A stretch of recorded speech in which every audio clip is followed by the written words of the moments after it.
نمایندگان مقامات اجرایی حکومت دولتی ناحیه فرخور بخشیده به روز مادر با عیادت کهنسال‌ترین مادر خاله شرافت آمده با او تحفه‌های خودروی تقدیم نمودند. این مادر متعلق 2 عصر شرافت میرزای و سال 1912 در همین روز به دنیا آمده در سن 108 سالگیش انا همین طور بردم و صحتمند است.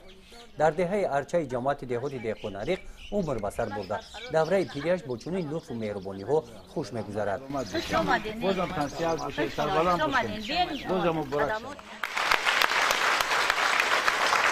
در مجلس تنظیمی بخشیده به روز مادر از همه تشکیلات و مؤسسه ها زنان و دختران دعوت شدند. رئیس ناحیه فرخور زنان و مادران ناحیه را بخشیده به روز مادر تبریک نموده قید نمودند که با دستگیری پیشوای ملت پرزیدنت جمهوری تاجیکستان محترم امامعلی رحمان نسبت به زن مادر توجه کلان ظاهر کرده می شود.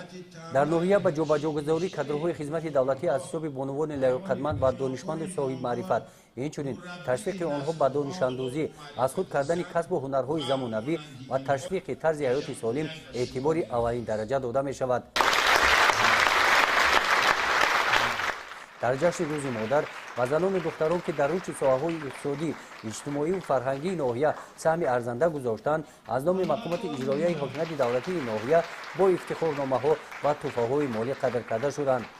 چاره‌بینی بخشیده به روز مادر با نمایش برنامه ادانه کنسرتی جنبش گردید. گزارش خواجه نظری خدای نظر ظهوروف از ناحیه فرخور برای برنامه اطلاعاتی نوید.